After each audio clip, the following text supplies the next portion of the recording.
So I'm just going to be introducing the subject, and there's going to be a couple more talks on QCA later today. So hopefully this will just introduce some ideas and give motivation for studying the subject. And since this is a really diverse audience of math and physics, I really want to encourage questions during this. I just put up there a few archive references for some things I'll be referring to, and they're also on the board over there. If you don't, you can just copy them down later. They're on the whiteboard over there. Okay, so before defining what a QCA is, I want to give some motivation for studying this subject. The setting of this talk is all going to be about quantum theories on a lattice. So there'll be some lattice, maybe a square lattice or a cubic lattice or just points on a line. And there'll be some degrees of freedom on the lattice sites. And a common question we would like to do is to classify Hamiltonians, classify phases of matter in this. And there's one setting, and I'm just talking now just to give motivation for QCA, there's one setting where there's been essentially a solution of this classification problem, and that's the setting of free fermions. So you can imagine some case where you have some Hamiltonian. Oops, not writing. I've got to select it. It was writing earlier. Okay, there we go.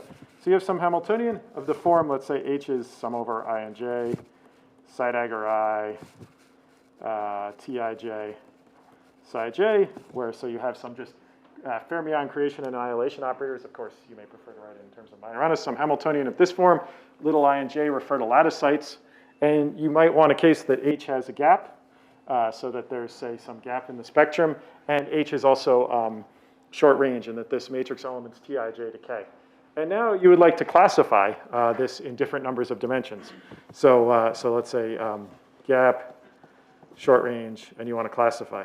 Well, this problem is essentially solved. This is this Kitaev tenfold way classification. And the classification boils down to, depending upon the dimension of the space you're in, 0, 1, 2, 3, 4, whatever, and depending upon some symmetries you might impose upon this matrix T. So various anti-unitary symmetries or matrices that anti-commute with it, you'll get a different classification depending upon this. And it comes down to a certain Bott periodicity. And one particular example of it that's worth mentioning is that if you have Hamiltonians in 2D with just this particular form, short range, charge conserving, then the classification of those turns out to be the same as the classification of unitaries in 1D. And by a unitary in 1D, what I mean is simply some map. You map something like psi I maps to sum over j, u, j, I, psi j, some linear map like that, where U is a unitary matrix.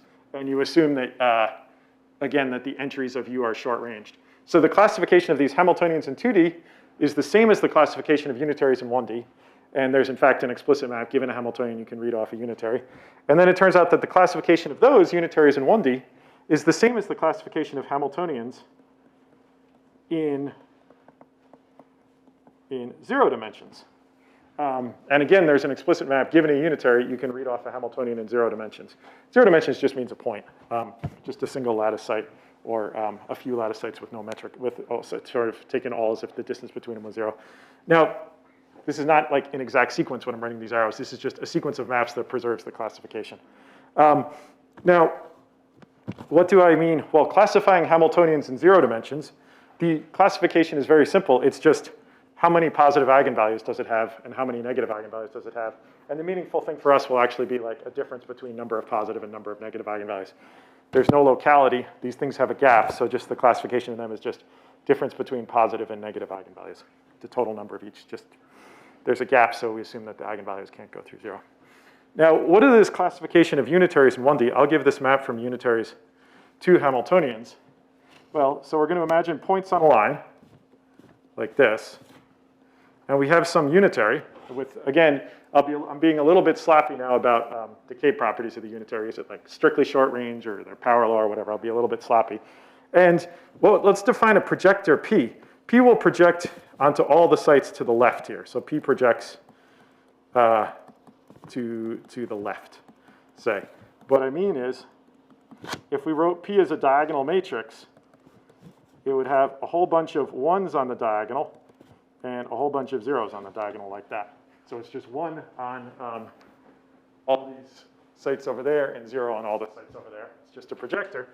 And what you can then look at is U dagger P U minus P. This is a difference of two projectors. And in fact, out here, it's just going to vanish. We assume that U is short range. So over on the sites to the right, maybe I better use the laser pointer. Over here, they're both just equal to 0 because P is 0 over here and U is short range, so U dagger PU is still 0 over here. Over here, they're both equal to 1, but something happens in the middle.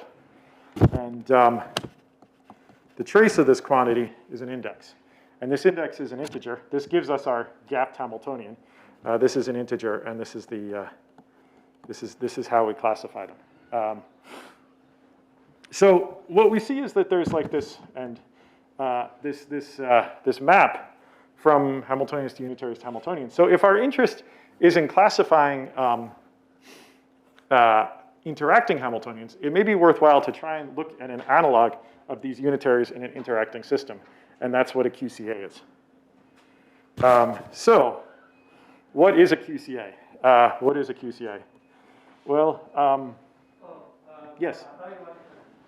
Continue to 0? We didn't describe how to go to 0. Oh, okay, yeah. Well, so this is an integer. So, and in fact, this U dagger PU minus P is a matrix.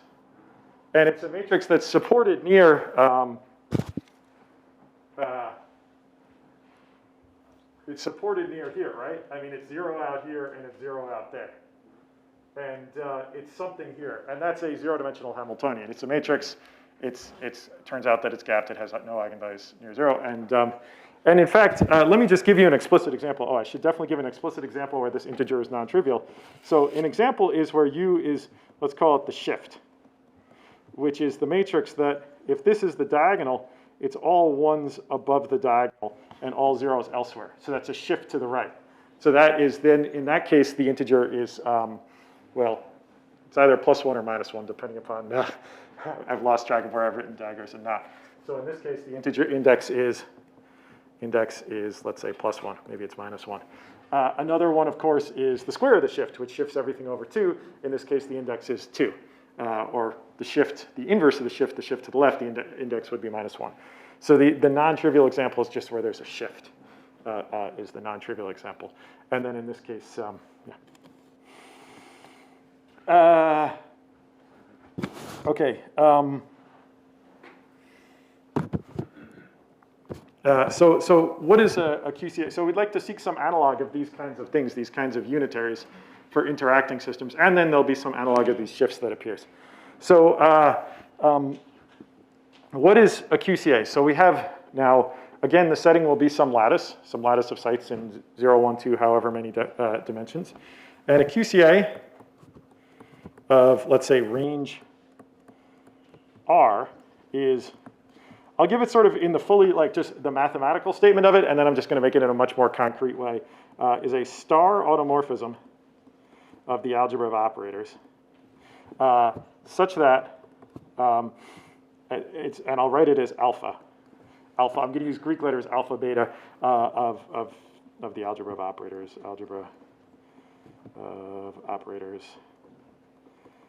such that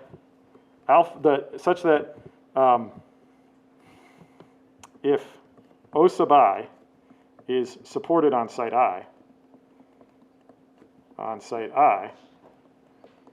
alpha of O sub I is supported within distance R of I. Distance R of I. So it takes an operator and maps it to an operator supported nearby where you are. So it maps operators to operators, preserving the algebra of operators. Later tonight, there'll be a talk by Daniel Renard, who will talk about some very interesting recent results when you relax. This is a strict locality statement that if you're that given an operator, its image under this QCA is supported strictly within a distance R of it. You might try to relax this to a soft thing where there's some tails, some decaying tails. And there'll be some very interesting results tonight on that. But for the purpose of this talk, I'm just going to talk about a strict locality. Now, let me just make this a lot more concrete.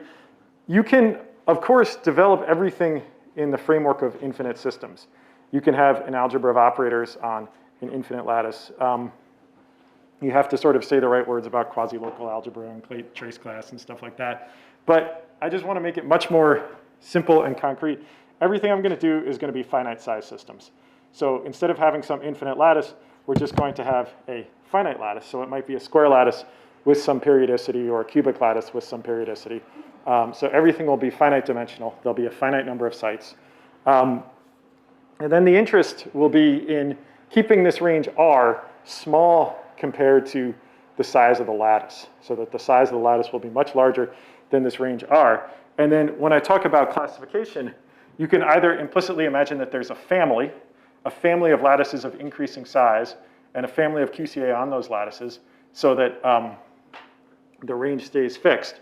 And if I talk about certain things being O of 1, what I mean is that the range R is O of 1, and when we say the two QCA are equivalent up to some like quantum circuit of depth O of 1, we mean in some way that doesn't increase as the size of the lattice increases, but only depends upon the particular range R you've picked.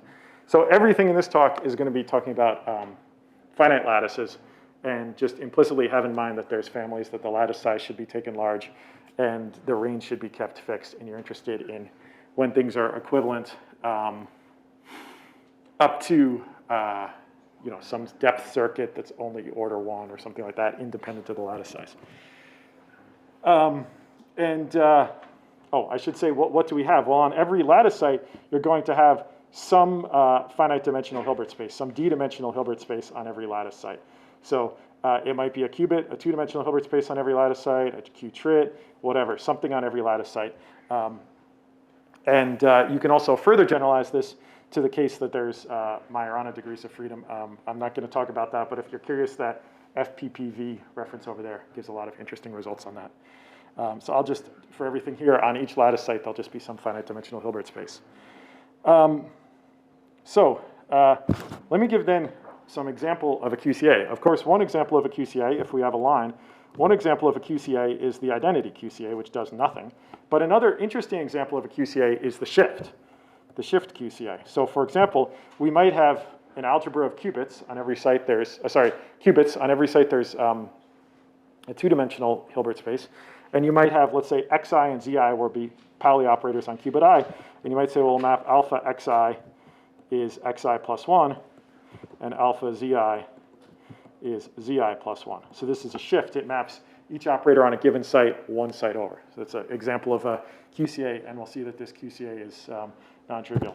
In general, you might have a QCA, for example, if you have a 6-dimensional algebra on every site, which has, say, qubits and qtrits, 2-dimensional and 3-dimensional. You might have a QCA that takes the 2-dimensional part and shifts it over, but leaves the 3-dimensional part where it was, or maybe shifts the 2-dimension one way and shifts the 3-dimension the other. So a lot of our interest is going to be in trying to classify these QCA. And what do we mean by classify QCA? So we need the notion of a quantum circuit. So when we're talking about classifying, we're really going to mean classifying up to a quantum circuit. So, well, let me back up a little bit before I say quantum circuit. Sorry, let me just back up a little bit. I've been giving these examples of a QCA, but I said since I'm talking about finite systems, I want to make this much more concrete. So a QCA alpha is of O is going to map it to U dagger O U for some unitary U. So this algebra automorphism just means take operators and conjugate them by some unitary. That's what the algebra automorphism is. So it's taking operators, conjugating them by some unitary. That's what the QCA does. And then there's this additional requirement that given an operator, it gets mapped to an operator with nearby support. So in a finite dimensional system, instead of saying in algebra automorphism, I can just say there's some unitary up to a phase. Phase is unimportant. And the QCA maps an operator to the operator conjugated by that unitary. So a specific class of this then, if I just write down a unitary, which has this locality property, I've written down a QCA, So a specific interesting class is a quantum circuit. So quantum circuit. And that is when the unitary can be decomposed into gates. So what I mean is something like this. It's helpful to draw a picture. Let's say we have this one-dimensional line, and if I draw a little box like that, that's a gate. Yes? Is it possible to generalize this unitary map to a general linear map? Yeah, I mean, you might also ask about maps that don't preserve this, but then at some point, I think a lot of the rigidity of the classification comes from that you've imposed this unitarity on it. So if you relax that constraint, I'm not sure that there's a good classification anymore, or if it will be connected to Hamiltonians in the same way. But you might, I mean, like in the free fermion case, people have imagined, oh, let's relax. There's the case of unitarity. There's the case where you have a gapped Hermitian matrix, but then you can also about classifying just, non-Hermitian matrices, and then a lot of the classification goes away.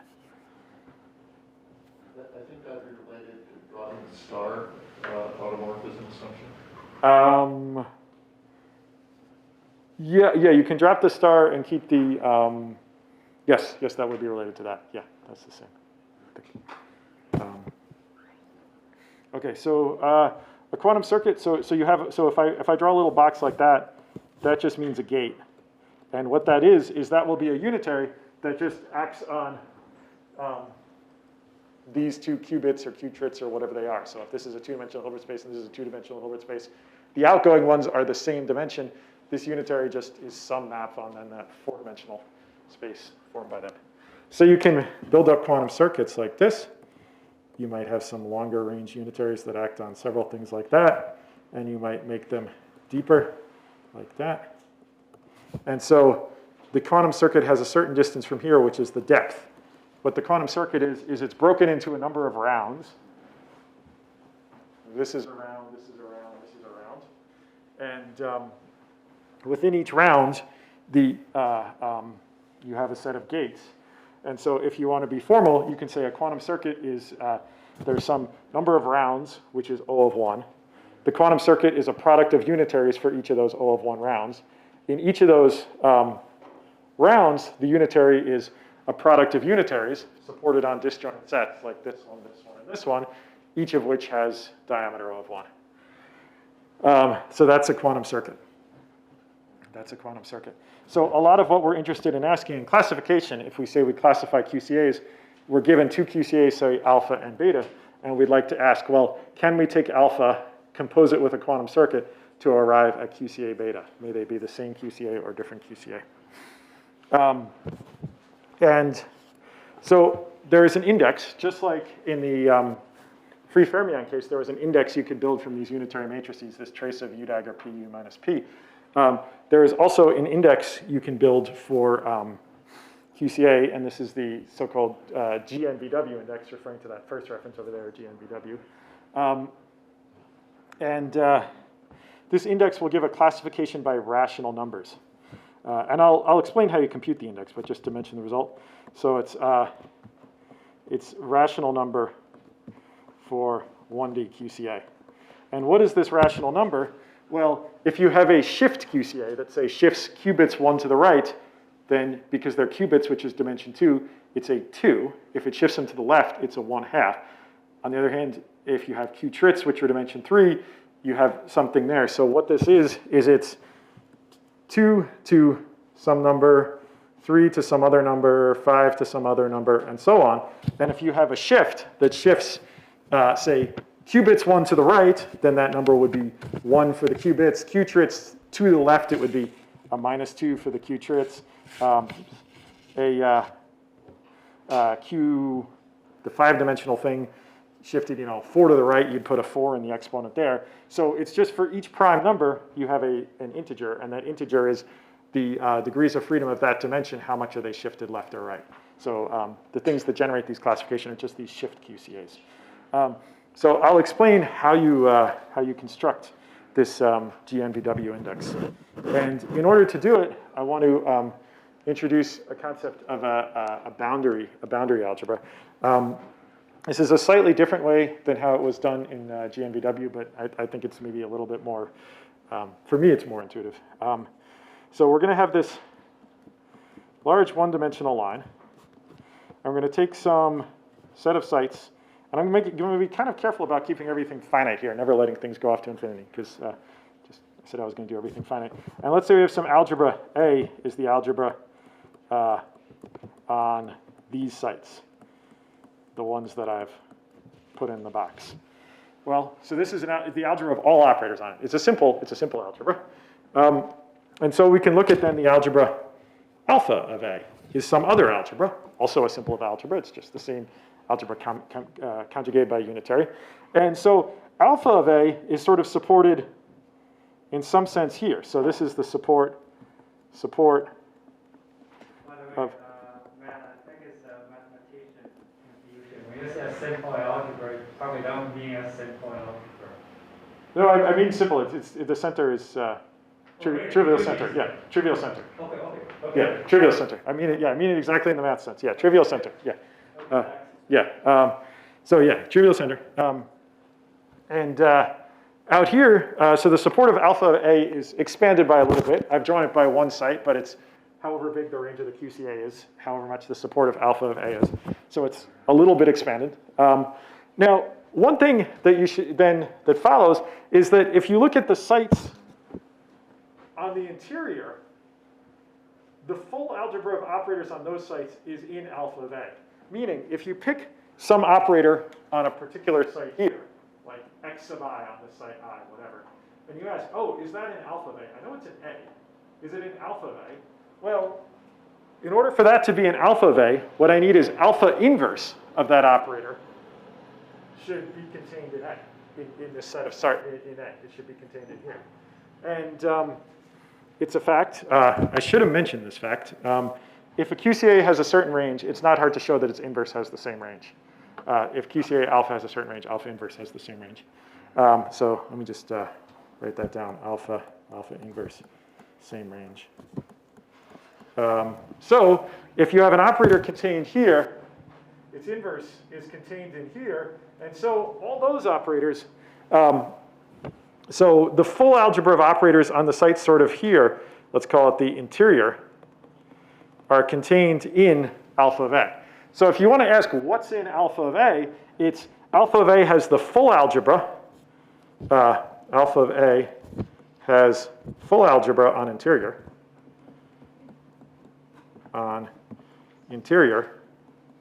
And then something, and then we'll call this the boundary. And the other boundary, boundary left and boundary right. Sorry, it's getting messy. And something on the boundary. And something on boundaries. So it's got something on the left boundary, something on the right boundary, and it's got the full algebra on the interior. You can also realize that this algebra alpha of A, it has to factor, that is, okay, it's something in the interior, it's got everything in there. Since it's a simple algebra, and it has this full algebra on the interior, which is a subalgebra and also simple, then the algebra stuff supported here and here is also simple, and in fact it factorizes. It factorizes into a product of some algebra on the left and some algebra on the right. And we'll call these the boundary algebras, the left boundary algebra and the right boundary algebra. Boundary algebra. Now, given an algebra this is now an algebra just on a few sites. We'll call it zero dimensional. It's just these few sites on the right boundary or the few sites on the left boundary. Given a simple algebra on a few sites, there's only really one invariant you can think of. What is the dimension of that algebra? Or since it's, let me just be a little precise what I mean by dimension. If I have an algebra on q bits, it's four-dimensional as an algebra, but they're two-dimensional degrees of freedom. So rather, let's look at the square root of the dimension, which is the dimension of like the degrees of freedom that it acts on. So that gives us a dimension, and that gives us a number. So what this Gnvw index is, Vw index, is the ratio of the dimension on the right boundary divided by dimension of on a single site. It's a little bit how you normalize it. Dimension on a single site, meaning So the dimension of this thing on the right divided by the dimension of what you had if you just had that one site on the right. So when you have this shift QCA that shifts everything one to the right, what you find is that you've like created an extra qubit coming out the right, and that's in the algebra just on the site there in this algebra here. There's just there's a single qubit, but then when you look at the alpha of A, there's actually 2 qubit algebras over there, and so that gives a factor of 2 shifting one to the right. Yeah. So I want to get a sense for how stable these definitions are for the index. So I have 2 questions: one about the numerator, one about the denominator. Yeah. Okay. So we should talk about like stable equivalence. Yeah. Yeah. So like if I put in, for instance, I have a bunch of qubits and I put in a qtrit somewhere. Yes. The denominator looks a little different. Yeah. Okay. Right. So that's why, like, I mean, you shouldn't worry so much maybe about. Yeah. So the important thing will be. Right, so let's talk about stable equivalence. Let's talk about stable equivalence. If we have, if you ask if 2 QCAs are the same, let's say one QCA is, they're all both on qubits, and one QCA is the shift to the right, and one is the identity. They're different. And this index will tell you that they're different because, before I answer the question, let me tell you why. Like, this index, immediately you know that if the index is different, they're different under quantum circuits. And how do you know that? Well, if you take a finite depth quantum circuit, if there was some way to conjugate the 2 QCAs into each other by a finite depth quantum circuit, you could imagine just truncating a finite depth quantum circuit. This is the important part of a quantum circuit. You just keep the part of it that acts like near the right-hand side. And then maybe that would, since it would make the QCAs agree, it would make the index agree on the right, but it can't make the index agree on the left because it didn't do anything on the left. But the product of these dimension of the algebra on the right and the dimension of the algebra on the left is preserved. It can't change. Because the product of those dimensions gives you the dimension of the whole algebra, which is the same as A. So immediately, like if these indices are different for 2 QCAs on the same system, you know that the QCAs are not related by a circuit. But now, here's like a really dumb example of how 2 QCAs could be different. You say, well, both QCAs are the identity QCA, but one QCA is on qubits and the other's on qubits, but there's an extra qtrit somewhere, like you said. I mean, it's like, okay, they're different because they're on different systems, but they're really the same. So what we should actually talk about is stable equivalence. And so for stable equivalence, what we should talk about is we should be allowed, given a QCA alpha, we should be allowed to tensor in the identity QCA on other degrees of freedom. And then we should be able to take some other QCA beta and also tensor it with the identity QCA, perhaps on a different set of degrees of freedom. So in the first tensor product, the first thing on the left, maybe what it is this alpha acts on qubits and only qubits, and then this identity QCA acts on one added qtrit, to give your example, and then this beta acts on qubits and an extra qtrit, and this identity acts on, well, nothing, I don't need anything else there. And then we can ask if they're the same. So we should really talk about stable equivalence of QCA. And then when we talk about stable equivalence of QCA,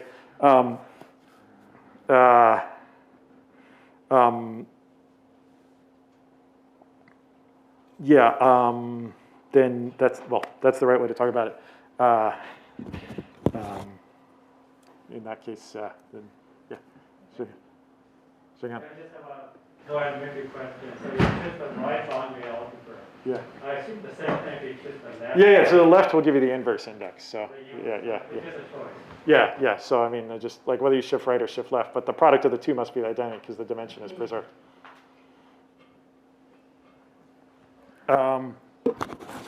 So this QCA. So we know that this index is invariant under circuits, and as I said, the index, you just have this specific set of examples where they're rational numbers, where they're just any rational number, and it's just you have degrees of freedom of different prime dimensions, and you shift them, each degree of freedom left or right by different amounts. And there's, as I said, there's this interesting result for Majoranas, and this is in this FPPD. You can have Majorana degrees of freedom, and then you can shift, and if you shift a Majorana, it's equivalent to shifting a square root of two-dimensional thing. So shifting Majorana twice is the same as shifting a qubit by one. Another property is index is additive under multiplication. And this will follow very easy from something I'll show later, so I won't show it now. So index of alpha of beta is index of alpha, index of beta. And a further thing is, and I'll mention this in variance, if you have two QCAs whose indices match, then they are stably equivalent and in two different senses, which we can call circuit equivalence and space equivalence. So meaning if index of alpha equals index of beta, then they are stably equivalent, meaning up to adding some degrees of freedom, alpha beta inverse is a quantum circuit, And also meaning that you can interpolate between them. You can then also meaning that you can define a QCA on the line so that over here it looks like alpha and over here it looks like beta, and in between is some interpolation.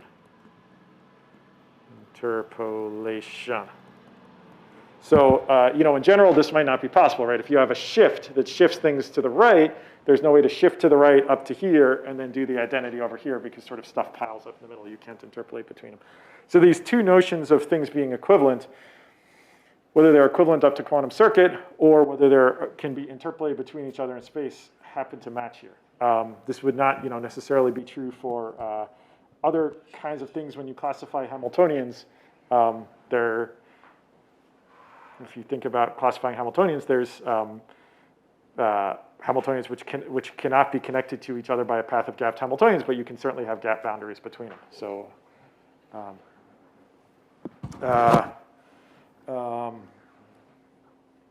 okay. So how do we know that these two notions follow? Yeah. So the next chance it will be a rational number, so 1D, 1D.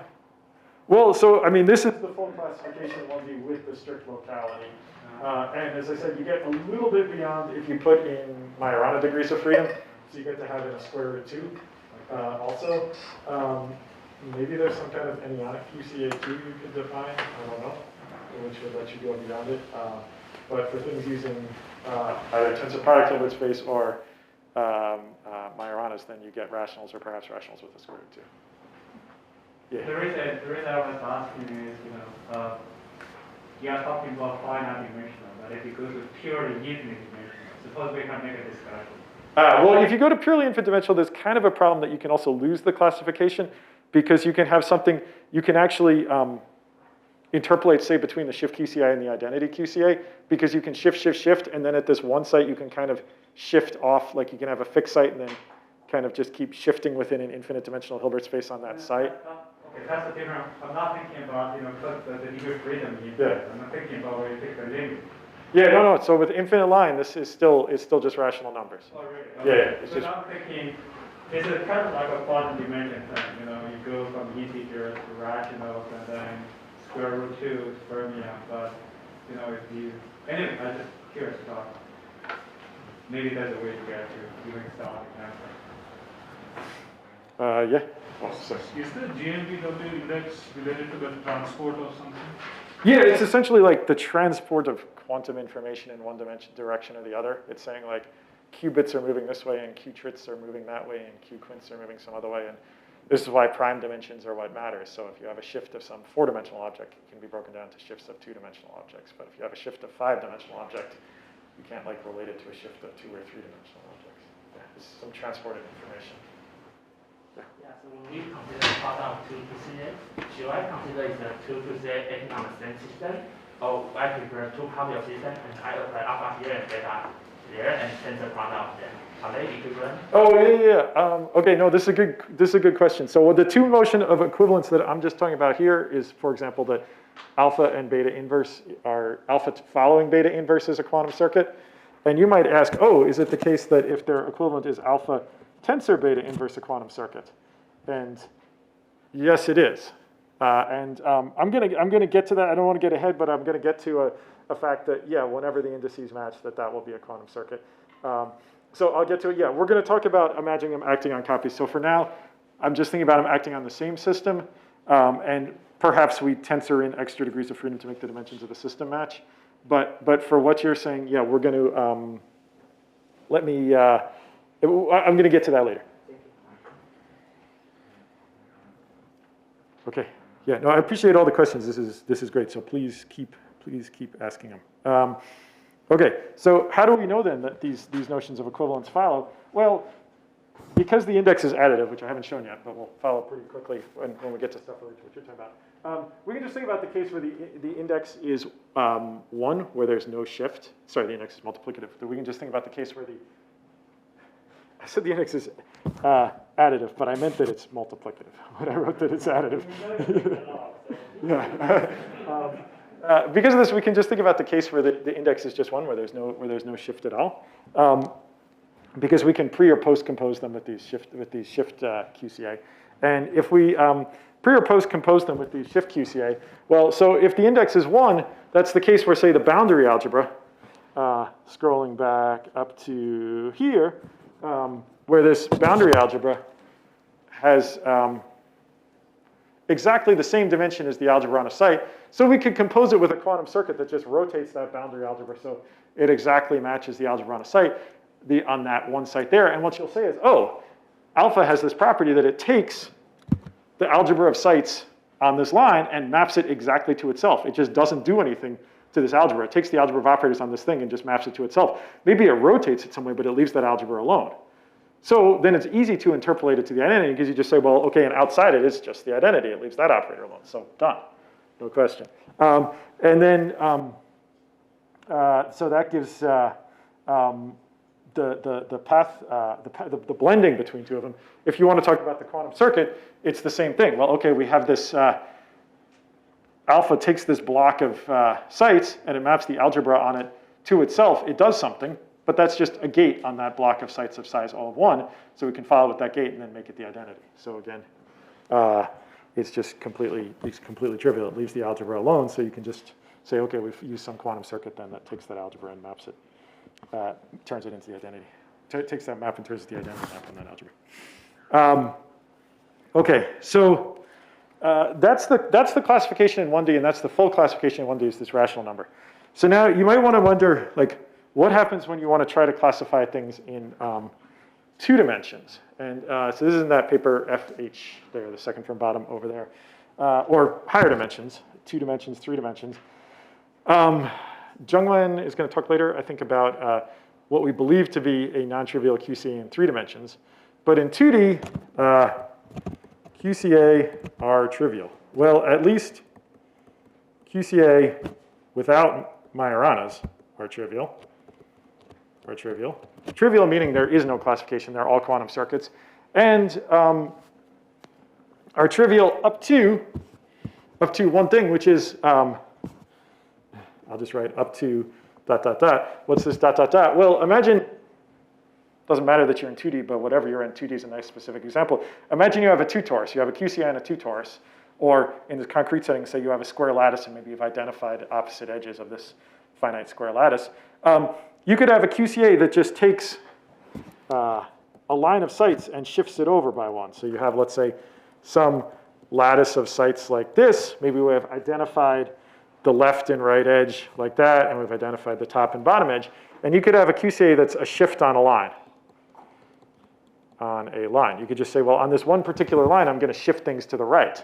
And now you inherit the Gnvw index. You can take the QCA, you can ignore this up-down direction that's present here, and just think of it, okay, I'll take, maybe there's many sites going up and down, but I can just shrink all the sites into one super site like that, and I get a QCA on these large but finite dimensional super sites, and it's still a shift, and it still inherits this Gnvw index.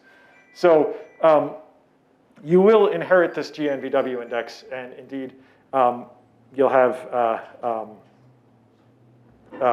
so this is also in that Friedman FH paper. You can have a, it's part of the classification that, so for any manifold, whenever you have a non-trivial cycle, you can have a Gnvw index on that.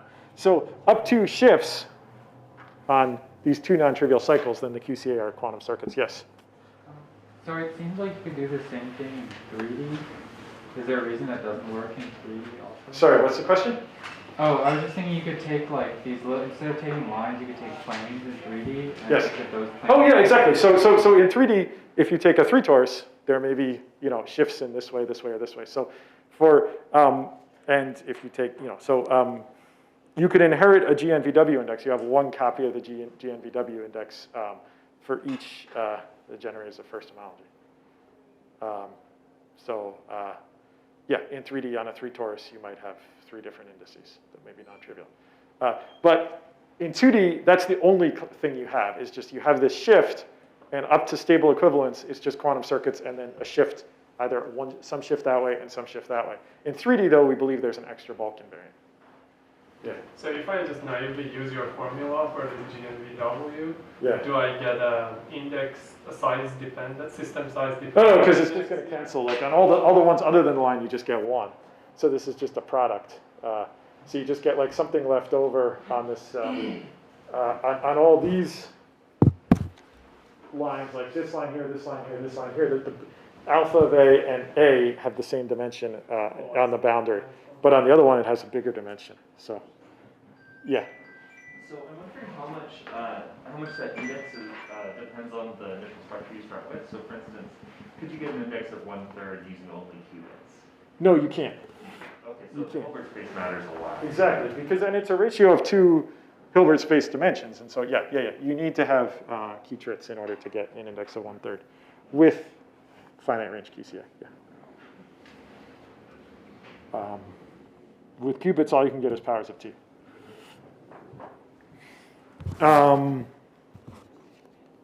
Okay, so I'm not going to be able to really give a full proof that it's trivial with, I mean, I kind of even didn't give the full proof in 1D that was the complete index, but I'm definitely not going to give the full proof that in 2D it's trivial up to this index. But I want to mention a few things because I think they're interesting. They have a close connection to the split property in quantum field theory for people that work in that subject.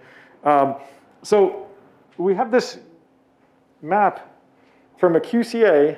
We construct this algebra called the boundary algebra, which is in 1 lower dimension. So we have a map that we can, QCA in D dimensions to a boundary algebra in D-1 dimensions. And what is this boundary algebra in D-1 dimensions? Well, if you go up to, I better just draw it again because the figure is going to get way too messy. I had drawn this picture here, and I said A was an algebra of operators on sites. But if we imagine then doing a 2-dimensional version, like this, A could be an algebra of operators instead on this entire square, and then you can look at alpha of A, which will be then supported here, alpha of A, and then you can get some algebra of operators supported near the boundary here, and that's a boundary algebra, and now it's supported on a 1-dimensional line, 1-dimensional with some like O of 1 thickness that way. So it's an algebra in 1 less dimension. And so there's a map from QCA in D dimensions to algebras in D-1 dimension. And these D-1 dimensional algebras, they are simple algebras, but they have a stronger property that we call visibly simple. Visibly simple. And what does it mean, visibly simple? Visibly simple is as follows. If O, so let's call the algebra B, just for boundary. B is visibly simple whenever if O is in B, for any operator O in the boundary algebra, for any site I in the support of O, there exists an operator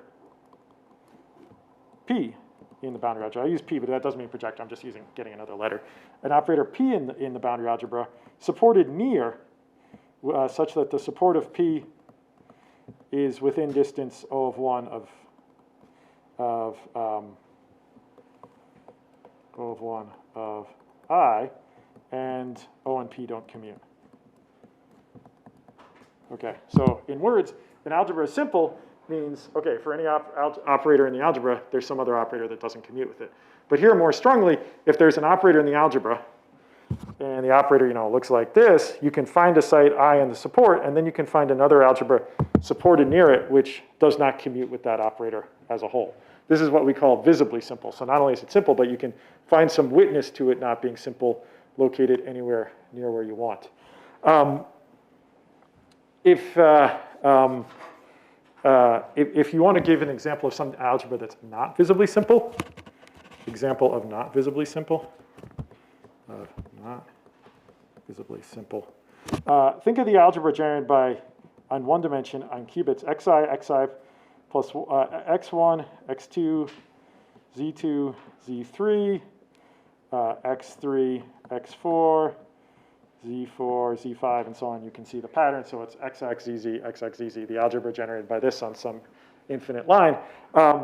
If you then take the operator z2, z3, z4, z5, z6, z7, up to like z100, z101, or something like that, that's in the algebra. There's something that doesn't commute with it. For example, x1, x2 does not commute with this operator.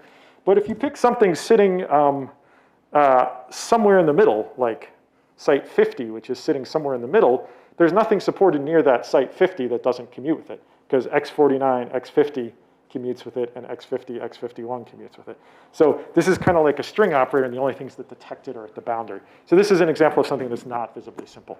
But this boundary algebra has a property of being visibly simple, that QCA in d dimensions maps to an algebra in d dimensions, this boundary algebra, and it turns out to be a visibly simple algebra. And the proof is, again, quite simple. You pick some operator in here in this boundary algebra. You find something in the support, there's some site like here in the support, maybe this particular one. Well, take that operator O, apply alpha inverse to it. Alpha inverse of O will be some operator supported, back in A. There'll be some operator then near any particular site in the support of that doesn't commute with it, because A is just this full algebra on site. So if you have any operator, you can just pick an operator any operator in that algebra, there's something supported on a site that doesn't commute with that. The operator's not the any. Then you find that thing on a site, and then you just push it forward back into the boundary algebra, and that gives you your example of a thing that doesn't commute. So this boundary algebra winds up being visibly simple. At the same time, there's a map, and so Zhengwen came up with this idea, and we were able to show that this map, in fact, these maps give stable equivalences. You can take a boundary algebra in d-1 dimensions and map it back to a QCA in d dimensions. So now my arrow's going the other way, going back up in a dimension. And you just take a map, which is to say, I'm going to imagine many copies of the same system. So I have a d-1 dimensional system. I have many copies of it to give a d-dimensional system. And then I take some visibly simple algebra, and I shift that visibly simple algebra to the right, and I leave its commutant fixed. And you can show that that gives a QCA in d dimensions, and then this map gives a QCA that was stably equivalent to what you started with. So, yeah. So from a QCA, you can find a boundary algebra, and you can show that it's visibly simple. You might wonder, I don't know, have we worked out all the properties of this boundary algebra that are relevant, like that it's visibly simple? Is there some other property we're missing? Well, you can take that boundary algebra and turn it back into a QCA in one higher dimension. So if you give me an algebra in d-1 dimensions that's visibly simple, I can write down a d-dimensional QCA. And the way I write it down is I take many copies of the d-1 dimensional system. So if the d-1 dimensional system is a line, I have many lines, which is a two-dimensional system. And then the QCA, any operator in the boundary algebra on a given copy gets mapped one to the right, the same operator shifted one to the right. Any operator in the commutant of that visibly simple algebra gets mapped to itself. And from those rules, you can construct the full rule for the QCA. That's enough. And you can show that that is a QCA, that really preserves the locality. And you can also show that if you started with a QCA, then you wrote down a boundary algebra, and then you applied this rule. So you start from QCA in 2 dimensions, boundary algebra in 1 dimension, QCA in 2 dimensions. You got back to the same QCA up to a circuit. So the two classifications are the same of these two things. Yeah? So there's no loss of information? Yeah, no loss. I mean, there's some lower dimensional loss of information, I think, but the top dimensional is preserved. Yeah. I just understand this notion a little bit better. So simple means the mathematical meaning, the same as one-dimensional, right? Simple means the mathematical meaning, and visibly simple is a strengthening of it. Okay, so I understand the kind of whatever the insight behind it. Seems to be visibly simple really means like a low-cost simple. Yeah, exactly. Because it detect something in the center, you don't need to go to the whole matrix cell. Exactly. You can just show it nearby, any point. Good. Yeah. That's what I think Yeah. a good name. So I just want to mention this because this technique then is how you show also the 2D QCA are trivial, because to do that you need to show that these 1D visibly simple algebras are trivial. And that trivial in this case is that the algebra is what would be a trivial one-dimensional algebra. It would be maybe just full algebras on a bunch of degrees of freedom. Like you have a qubit here and it's the full algebra on this qubit, a q trit here and it's the full algebra on that q trit. So you need to take this visibly simple algebra and decompose it in this way. And the way that this is done then is, if you imagine this is vastly easier to do on an interval, unfortunately, than on a circle, is you have some like interval and you look at the part of the visibly simple algebra that's supported near here, part of it supported near here. And that might not be simple because you're taking this visibly simple algebra and you say, I'm going to look at the subalgebra supported near here. Then you look at the part supported somewhere further away. That one might not be simple, but in between, there's a simple algebra. And this is how there's the same as the split property in QCA, because that's almost literally, in QFT, that's almost literally the split property in QFT. And that way you can find in this visibly simple algebra some simple algebra here. Then you can find some other simple algebra that contains it that's out there, some other simple algebra that contains it that's further away. And then by taking the commutants of one inside the next, that gives you this decomposition into algebras. So anyway, I don't want to get too much into it. I probably talked too much, but I just really want to mention it because of the connection to this split property.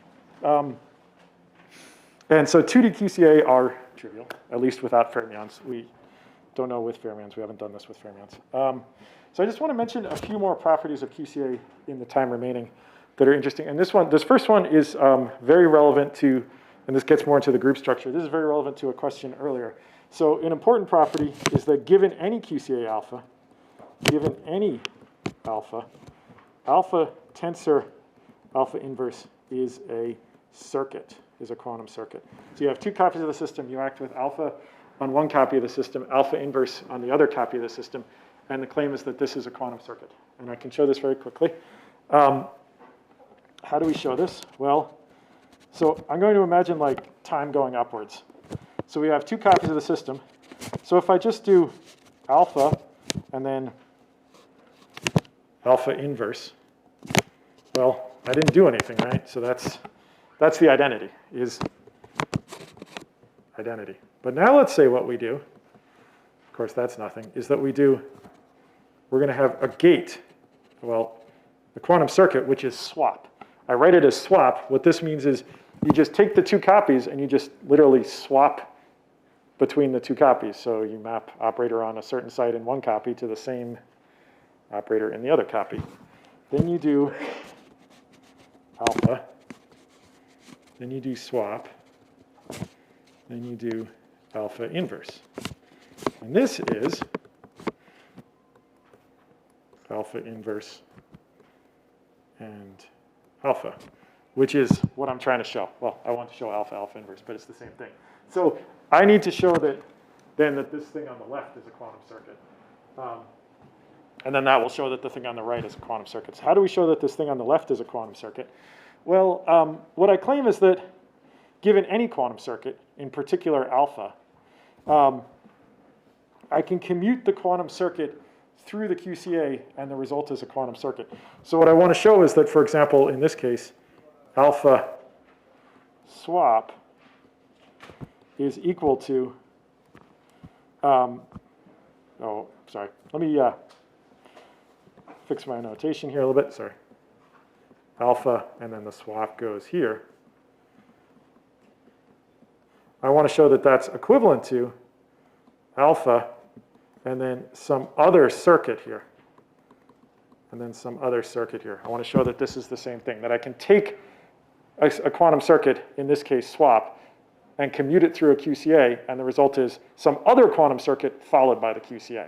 Whenever you take a quantum circuit, you can commute it through a QCA and get some other quantum circuit. And then I'm done because I just take that alpha, and then kill it against that alpha inverse, and I'm left with a quantum circuit. So the desire is to show that if you take a quantum circuit, you commute it through a QCA, you get a quantum circuit. But this is not hard to show because a quantum circuit is made up of gates. So let's say we want to ask, what does, so let me just do it in the opposite order to be simple. Let's say we want to have a QC, and we're just going to have one copy, alpha following a circuit. I'll just make it alpha following a circuit. Well, this is alpha following, well, we decompose the circuit into gates, so it's alpha following a particular gate, U dagger gate, O U gate is equal to alpha of U dagger gate, alpha of O, alpha on U gate. I'm writing U sub gate to indicate that this is unitary, which is a single gate. This is just the definition of it being an algebra automorphism. But then, because of locality, this U dagger gate is also a gate. It's also a local unitary supported on a small set. So this is then the same as saying take alpha of O, take alpha of O and follow it with the quantum circuit generated by these gates. As a minor technical issue, when you start, if you have a quantum circuit that's decomposed into some separate gates, it's possible that the support of the gates will expand and then they'll overlap a bit, but they wind up commuting, so you can just choose to do first one and then the other and still do it in a depth of 1. So whenever you have a quantum circuit, it commutes through a QCA to some other quantum circuit, and then in general we have that alpha tensor alpha inverse is a circuit. This is a useful property of QCA. That alpha tensor alpha inverse is a circuit. This gives us to an immediate other result, which is that QCA are abelian, the group of QCA is abelian up to circuits, assuming you have ancilla. So meaning that if I have alpha following beta is beta following alpha, well, I should write stably equivalent, meaning if I add in some ancilla, the two of them are the same as quantum circuits. So the group with ancilla is an abelian group. And how do we prove this? So this argument is essentially the Ekman-Hilton argument to show that the two things are equivalent. So let's say we have the QCA alpha and beta on these two different copies. Well, what I could do is I could take swap beta. Let me make this bigger. Sorry, I'm just not used to drawing on this and keep making things too small. Let's make it really big. Swap beta swap alpha. So this is the same. These are stably equivalent. These up to circuits. This thing, come on, where's it going? Well, this thing I've written on the left and this thing I've written on the right are the same up to quantum circuits using this result that you can commute a QCA through a circuit and it's still a circuit. But of course, this is the same as beta alpha. So what I've got is that alpha following beta is the same as alpha tensor beta. But then using some swaps, alpha tensor beta is the same as beta tensor alpha, and that's the same as beta following alpha. So up to circuits, alpha following beta is the same as beta following alpha. So this group is abelian up to circuits. And another interesting result, I've been talking about going down in dimension. I've talked about how a QCA in d dimensions is the same as an algebra with certain properties in d-1 dimensions. But you can also try going up in dimensions. So let me just prove a brief theorem here. 1 equals 0. And if you want the proof of it, we have 1 minus 1 equals 0. So 1 minus 1 plus 1 minus 1 plus dot, dot, dot equals 0, but regroup in parentheses.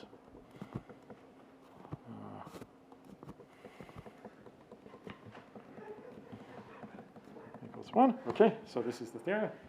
But, yeah, right. I mean, there's no problem. Yeah. But we can do this. OK, so but there is something. There's. Yeah. Well, the top one is 0 and the bottom one is 1, right? Yeah, because I have a leftover 1 at the bottom. Yeah.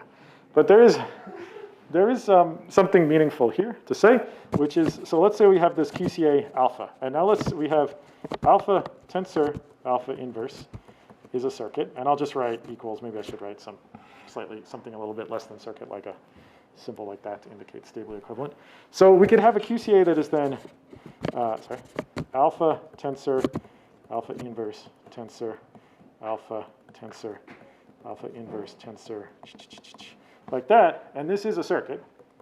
And if we do it on a finite system, if we have a finitely many of these, if we have finitely many, then there is no question, there is no, I mean, this is the swindle in topology, but I mean, if we have finitely many, then I'm definitely not tricking you. If we have some large but finite number, then there is no question that this is correct, that this is a circuit. But now we can regroup parentheses, and since there's finitely many, there is no question that I'm doing anything cheating.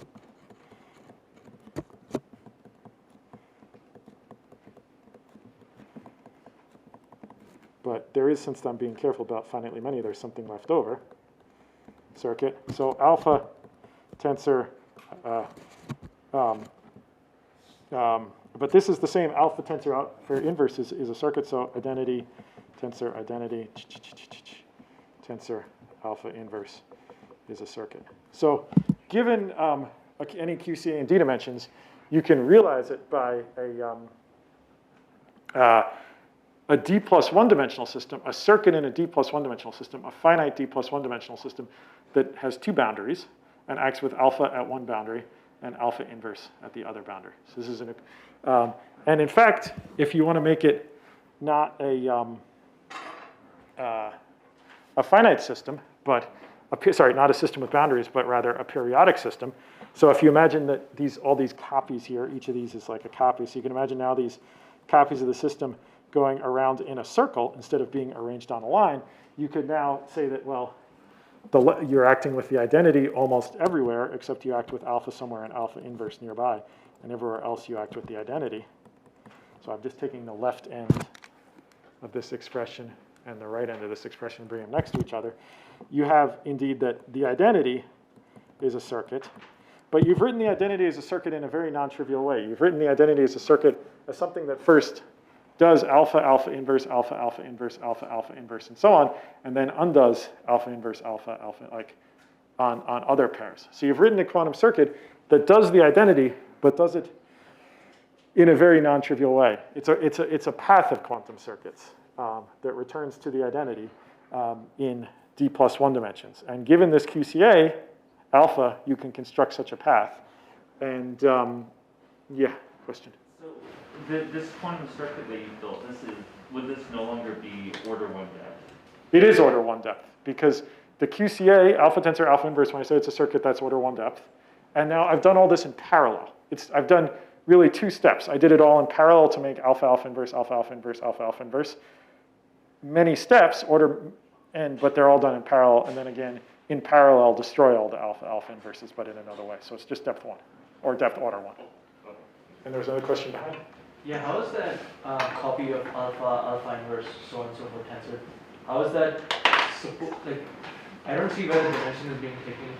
Okay, so when I write alpha, alpha acts on some D-dimensional system, which I'm hiding. I'm not writing that. And then there's an extra coordinate, which is this index in the tensor copies, and I'm having many in that tensor copy. So now sites will be labeled by first their coordinate in their alpha, and then this extra coordinate. So it takes a D-dimensional system, turns it to a D plus one dimensional system.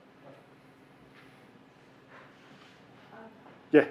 So I didn't quite catch this last bit, but it really reminds me of Kitaev's picture that the phases and the paths of loops of phases at a trivial phase in D plus one dimension is the same as loops in D dimension. Like the way he does, the way he does it is he just looks at a phase, inverse, inverse, and then pairs them in different orders. Yes. Can you help me? It's like exactly the same thing, and I learned this equivalence between QCA and circuits from Kitaev at some point, and I know that it's the same thing. It's really the same thing. I mean, this is a general trick for anything where you have inverses, that you can relate the non-trivial things in so many dimensions to something else in a higher dimension. It's really exactly the same thing, except instead of relying on the phases being inverse to each other, it's that the two QCAs are inverse to each other, alpha and alpha inverse or alpha to. I feel like I still don't. Can you just say a bit more about what you just said, or say it a little differently? Okay, so given a QCA, well, yeah, and I guess maybe what'll help, I was going to,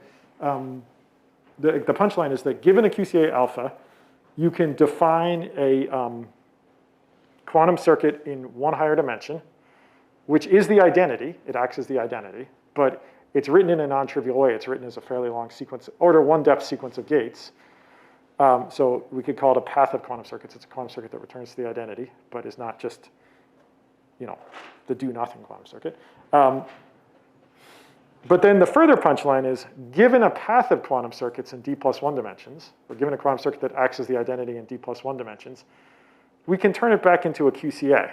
So if you give me a quantum circuit in d+1 dimensions, and I'm just going to write one dimension here, because that's what I care about, and there's this hidden, again, number of things, and the quantum circuit, say, decomposes into gates like this. So maybe it's some, and whatever, you can have, I'm going to write it as just depth 2, but it's any order 1 depth. So you have some quantum circuit which decomposes into gates, and say that this is equal to the identity. Well, then you can truncate it. Truncate it meaning, say, just keep these gates in here. Just keep these. Keep only the gates contained within this little region here. And it doesn't really matter exactly what I do on the boundary. I drew a line coming in. If you want, you could draw a line going out or a vertical line or whatever. But it's keep all the gates in the interior and keep none of the gates in the exterior, and then do whatever you want on the boundary. And so this will be some truncation. So this is a truncation of circuit. And this is identity on the interior. And how do we know it's the identity on the interior? Well, because if you're sitting in the interior, you don't notice that we got rid of all those gates out here. Any operator here can map over and get supported here and here, but we didn't get rid of it or get mapped out that way. But if you're far enough away from the boundary, some order 1 distance away, you don't see that you got rid of those gates on the boundary, so it's still the identity. And it's also on the exterior, because there are no gates on the exterior. So, but it's something on the boundary. Something on boundary, and is a QCA on the boundary. And how do we know it's a QCA on the boundary? Well, it's derived from a quantum circuit, which itself is a QCA. So it's a QCA on the boundary. So it's something this is still a d+1 dimensional system. That is, the 1 is this direction going that way. And it's a QCA on this d+1 dimensional system, indeed a quantum circuit on this d+1 dimensional system, which happens to act trivially on the interior and on the exterior and non-trivially near the boundary.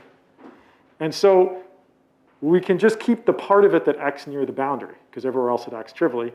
And that gives us a map on a d-dimensional system. And that map on a d-dimensional system is a d-dimensional QCA. What's that? The general d-dimensional. Yeah, a general d-dimensional QCA, right. And so the point is that these two maps, it's a general one, and the reason is that these two maps are inverse to each other. If you want to ask how to build a d-dimensional QCA out of a quantum circuit in d+1 dimensions, the answer is that you can do this swindle to construct a quantum circuit that does this alpha-alpha inverse, this non-trivial one, and then you just truncate it near where you want that general d-dimensional QCA. So we have an equivalence then between QCA in d dimensions up to QCA paths of quantum circuits in d+1 dimensions, and Alexei has a more than up to paths of circuits and so on in d+2 dimensions. So this is probably a good time to stop for questions, but just to highlight the things. I think the motivation, one last thing I want to mention. The motivation for these QCA maybe comes from trying to classify Hamiltonian phases. In one dimension, when you have strict locality, you can fully classify them, and we'll hear tonight about some results where there's a relaxation of locality. In 2 dimensions, we can classify them, and this comes up from a relation between QCA and algebra in one less dimension. We conjecture that there's non-trivial ones in 3 dimensions. Jungwon is going to speak about it. We understand the group of these QCA and that it's an abelian group. At least with ancillas, although in many cases you can actually remove the ancillas. We understand a relation between also QCAs and circuits in a higher dimension. I think a really interesting outstanding problem would be, could you then continue down further? We can map QCAs to algebra in one lower dimension. If there was another further map you could do to something in 2 lower dimension, maybe then that could be used then really as an invariant to show that these conjectured non-trivial QCA really are non-trivial or something like that. I guess one last point of interest, and I think that this is going to be talked about by Jungwon later. One other reason maybe to study QCA is when people talk about Hamiltonian phases and they talk about invertible phases, there's often a sense that an invertible phase is trivial, that it can be disentangled into a product state. And you should ask what people mean by disentangled into a product state. Do they mean disentangled by a quantum circuit into a product state or disentangled by a quantum cellular automaton into a quantum circuit? And we'll hear later that those might actually be different notions of trivial, and that might be one way to prove that QCA are non-trivial. So yeah, let me stop here and take any more questions.